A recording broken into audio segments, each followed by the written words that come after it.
بسم الله الرحمن الرحيم. السلام عليكم ورحمة الله وبركاته. أسعد الله أوقاتكم. معكم منار جمال الدين من قناتي مع منار. أهلا بكم. طبعا انتهينا من المباراة المؤجلة من الأسبوع 28 في الدوري المصري ما بين النادي الأهلي وما بين نادي بيراميدز. المباراة انتهت لصالح نادي بيراميدز 3-0. طبعا احرز الهدف الاول في الشوط الاول اللاعب محمد عبد المنعم لاعب النادي الاهلي هدف ذاتي. وطبعا عندنا الهدف الثاني جه في بدايه الشوط الثاني مع اللاعب فخر لقاي، والهدف الثالث كان مع مصطفى فتحي اللاعب الاسبق لنادي الزمالك. طبعا على ارض الملعب طبعا كان نادي بيراميدز هو كان الافضل حتى نهايه المباراه. النادي الاهلي كان ضاغط وكانت نسبه الاستحواذ عنده اكبر من نادي بيراميدز، بس الدفاع بتاع نادي بيراميدز برضو كان دفاع كان كويس وكان متمكن. برضو كان في من اللعيبه كان في عندهم سوء تمركز. سوء التمركز دوت كان بيمكن ان اللعيبه بتاعت بيراميدز طول الشوط الاولاني تقريبا كانوا عند مرمى نادي الاهلي. كان اداء النادي الاهلي في الشوط الثاني افضل من ادائه في الشوط الاول. طبعا احنا فضلنا كده، طبعا مفيش اي هجمه يعني اقدر ان انا اتكلم عنها من النادي الاهلي ضد نادي بيراميدز غير الهجمات اللي قام بها احمد عبد القادر. طبعا هجمات احمد عبد القادر طبعا هي مشكلتها طبعا ان هي كانت للاسف تيجي عارضه وتيجي بره، ما كانش حد بيساعده معاه، مفيش مساعده معاه عشان يقدر ان هو يحرز الاهداف ديت. وطبعا للاسف طبعا هو الوضع كله كان فيه توتر، هو التوتر كان سائد الموقف في المباراه. التوتر كان من قبل نادي بيراميدز عشان يحافظوا على الهدف اللي جالهم في الشوط الاولاني، والتوتر كان من ناحيه النادي الاهلي علشان خاطر ان هم يعوضوا الهدف الذاتي اللي جه في الشوط الاولاني. فطبعا احمد عبد القادر لما نزل بصراحه انا بالنسبه لي انا اقدر اديله رجل المباراه، لان فعلا في الشوط الثاني عمل شغل كويس جدا جدا جدا واحتسب له.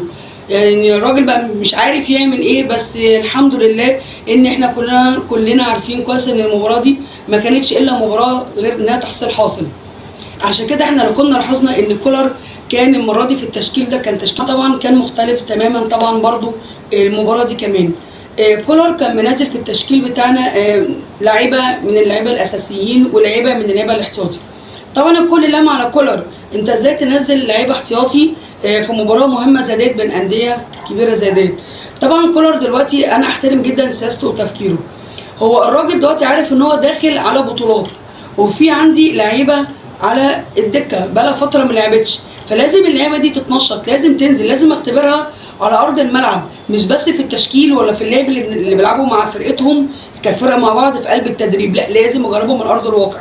اكيد طبعا مستحيل ان هو يجربهم في مباراه اثناء البطوله، لازم اجربهم في مباراه شبه المباراه بتاعتنا دي، مباراه تحصيل حاصل ما كانتش هتضيف للاهلي اي حاجه. كلام سليم. يعني احنا عندنا طبعا المفروض ان احنا قريب جدا، فتره قريبه جدا احنا عندنا بطولات متلاحقه احنا داخلين فيها، وبعدين ما عندناش وقت. فلازم ان انا انزل اللعيبه بتاعتي، امرنها، اجربها من تاني، انشطها من اول وجديد. وانا بصراحه احيي كولر على التفكير ده. فطبعا عشان كده اللعيبه الاحتياطي كانوا موجودين، والكل كان في ناس كتير، يعني ما بلاش نقول كلهم، في ناس كانت معترضه على نزولهم. لا بالعكس انا احييه، ده انا اشكره ان انت بترفع لي كفاءه اللعيبه وبتخلي عنده قابليه وجاهزيه ان هو يبقى مستعد في اي وقت. طبعا النص الثاني في عندنا لعيبه اساسيين كانوا موجودين برضه معانا في الماتش. اللعيبه ما كانوش على مستواهم. ليه؟ اللعيبه دي لاعبين 56 مباراه، مجهود كبير وورا بعض. فيعني اللعيبه فعلا بجد كانت مرهقه جدا، ورغم ذلك برضه هم حاولوا برضه يثبتوا نفسهم.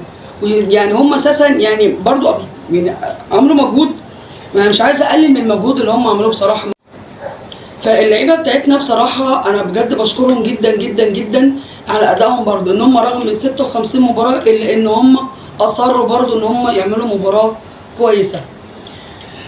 طبعا برضو احنا في حاجه كمان عايزين نتكلم فيها. المباراه بتاعتنا انتهت طبعا للاسف، يعني بعد المباراه ما خلصت كلنا زينا طبعا لغرامه حسين الشحات 20,000 جنيه، وان هو اتوقف مباراتين. طبعا توقف نتيجه ايه؟ توقف نتيجه الشكوى اللي اتقدمت من اداره نادي بيراميدز للجنه الانضباط.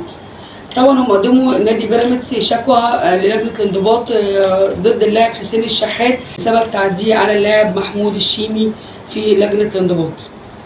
وان هم ذكروا في الشكوى بتاعتهم ان مش ده التعدي الاول من حسين الشحات ضد محمود الشيمي. انا بصراحه يعني رغم الاشاره اللي عملها محمود الشيمي للنادي الاهلي، الا ان النادي الاهلي ما تقدمش بشكوى ضد محمود الشيمي. احنا كنا عادي جدا ممكن النادي الاهلي كمان هو كمان يقدم شكوى يقول ان محمود الشيمي اهان النادي الاهلي او جمهور النادي الاهلي بالاشاره. بس اقول ايه، بس الحمد لله ان هي جت قد كده والموضوع ما كبرش اكتر من كده. بس طبعا احنا المفروض حسين الشحات ان انت هو خلاص بعد المباراه اتصالح مع محمود الشيمي. مستغربه جدا ليه محمود الشيمي نزل بحاله برضه المفروض انتوا اتصالحتوا وشفناكم انتوا بتتصالحوا. انت نزلت بحاله يا محمود بيتكلم في الحاله بتقول ان حسين الشحات مش اول مره يتعرض له فيها، وان هو قبل كده اعتدى عليه في الامارات. طب لما انت لسه مش عايز تتصالح ليه كنت بتصالحه وطالع في الفيديو باين؟ بس اقول ايه، الحمد لله جت قد كده، مش مشكله، ما فيهاش حاجه. حسين شحات عادي جدا، 20,000 جنيه بسيطه. صار اتحرم منك مباراتين بس احنا برضو مستنيينك وعارفين ان انت هتكمل معانا ولسه عندك ابهار لينا كتير. بس طبعا مش دي الشكوى الوحيده اللي اتقدمت في المباراه دي. احنا برضو عندنا برضو في شكوى اتقدمت ضد حكم اللقاء برضو من اداره نادي بيراميدز. اداره نادي بيراميدز برضو اتقدموا شكوى ضد حكم المباراه محمود ناجي. والغريب ان النادي الاهلي كمان هو كمان اتقدم بشكوى في لجنه الانضباط ضد الحكم محمود ناجي. والاثنين كانوا بيقولوا ان محمود ناجي ما كانش قادر يحمي اللعيبه اثناء سير المباراه. واحنا كلنا خدنا بالنا في الشوط الثاني تحديدا المباراه تقريبا ما كانتش بتتحرك.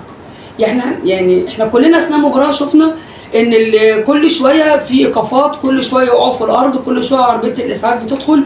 يعني 10 دقايق على بعضهم كاملين لعب ما كانش بيحصل. فطبعا دوت كان برضو كل شويه كل ما اللعيبه بتندمج بترجع تفصل، كل ما اللعيبه بتندمج بترجع تفصل. يعني ده حتى في لعيب فيهم كلنا شفناه، يعني الحكم بيقول له قوم يقول لا مش قوم يا حكم، شوف لجنه، شوف الفار. قد ايه كانوا بيعطلوا في المباراه، قد ايه كانوا مش مدين فرصه حتى ان هم حتى يقدروا ان هم حتى كان يحرزوا اهداف اكتر، حتى ان هم يحاولوا يورونا مهاراتهم. ما حصلش دوت بصراحه من نادي بيراميدز في الشوط الثاني تحديدا. يعني احنا لو جينا بالظبط نحكم المباراه هنقول الشوط الاول لبيراميدز والشوط الثاني كان الاداء للنادي الاهلي. بس برضو احنا بالنسبه لنا عادي جدا جدا جدا، دي مباراه تحصيل حاصل. النادي الاهلي ما كانش محتاج من المباراه ديت غير بس ان هو يجرب او زي ما قلت يرفع كفاءه اللعيبه الاحتياطي علشان خاطر البطولات اللي جايه. ليس الا طبعا احنا عندي بصراحه اقتراح مني للجنه الانضباط. ايه المشكله لو لجنه الانضباط في كل ماتش يبقى فيه ممثل ليها اثناء سير المباراه، وان هو يبقى مركز مع سلوكيات اللعيبه داخل المباراه. طبعا لما بيكون اللعيبه عارف ان في متابعه متابعه، في حد موجود متابع بس للسلوك، متابع للاخلاق اللعيبه مع بعض اثناء المباراه او في بريك او في اي لحظه من لحظات المباراه، دوت هيدي اللاعب ان هو التزام اكتر ويتحلى بالاخلاقيات اكتر. وطبعا احنا عارفين كلنا ان الرياضه اخلاق، وان الاخلاق لما بتضاف لاي شيء بترفعه قيمه. انا بقترح الان على لجنه الانضباط ان هي يعني تعمل الموضوع ده. مش لازم خالص ان نادي يقدم شكوى، مش لازم ان لعيب يعتد يعني حد يعتدي عليه علشان خاطر ان احنا نبدا نلجا للجنه الانضباط. اقتراح بسيط مني للجنه الانضباط، وصدقوني الاقتراح دوت انا ارجو ان انتوا تاخدوا بيه، هيفرق جامد جدا جدا في شكل الكره المصريه واخلاق اللعيبه المصريين امام العالم كله. دلوقتي طبعا احنا كده انتهينا خلاص من المباراه، اهم مباراه في الدوري المصري، ودلوقتي احنا في انتظار مباراه النادي الاهلي مع المصري البورسعيدي. النادي المصري طبعا هو نادي كبير، نادي ليه شعبيه وجماهيريه وليه مشجعين في كل انحاء مصر، مش بس في بورسعيد وخط القناه. النادي المصري دخل بطولات كتير وحقق فيها مراكز، وطبعا مثلا عندك بطوله كاس مصر النادي المصري كسب بيها مره، وعندنا بطولات كتيره ومنها بطوله دوري منطقه القناه وبطولات اخرى دخلها النادي المصري. فطبعا ما نقدرش نقلل من قيمه النادي المصري، هو طبعا نادي كبير وفي الموسم دوت هو عمل شغل كويس في الموسم دوت. النادي المصري طبعا هو وصل لنهائي كاس رابطه الانديه، بس هو اتهزم طبعا من نادي سيراميكا كليوباترا 4-1. وكان طبعا هو لسه ليه فرصه في كاس مصر. نحمل كل الاحترام والتقدير للنادي المصري الذي احتل المركز الخامس في الدوري المصري. خط الهجوم بتاعنا بتاع النادي المصري احتل المركز التاسع برصيد 34 هدف. خط الدفاع المركز المصري احتل المركز السادس بتسجيل 33 هدف في شباكه. طبعا ده مش عايزين ننسى طبعا ان احنا نتكلم عن هداف الفريق محمد غريندو، ان هو طبعا احرز اهداف معانا 9 اهداف في 31 مباراه. النادي فعلا مش قليل، النادي برده مهم، وانا اتوقع ان المباراه الجايه برده هتكون مباراه ممتعه وهنشوف فيها، اتوقع ان احنا هنشوف فيها احداث لسه كتير وان شاء الله تكون احداث كويسه.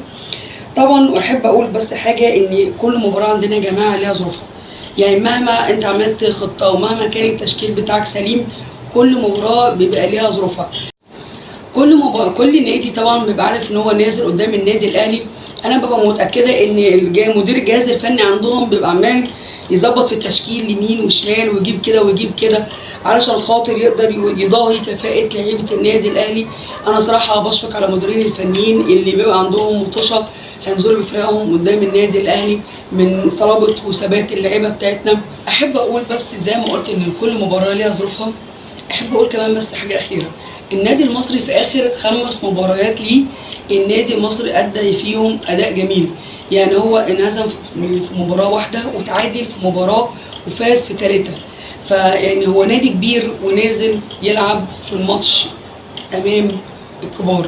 اتمنى التوفيق للجميع، اتمنى دوام التوفيق للنادي الاهلي.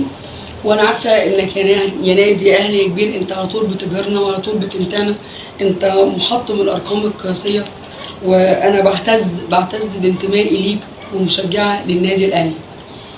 طبعا خلصت حلقتنا، وبتمنى ان انا ما كنتش ابقى ضيفه تقيله على قلوبكم، ويعني برجو من الله ان انا اكون قدرت ان انا اقدر اتناول الموضوعات بتاعتي اللي اتناقشت فيها بصوره كويسه، ما تكونش فيها ملل او اطاله عليكم. بتعجبني جدا تعليقاتكم، انا بقرا كل التعليقات وبرد على تعليقات كتير منها.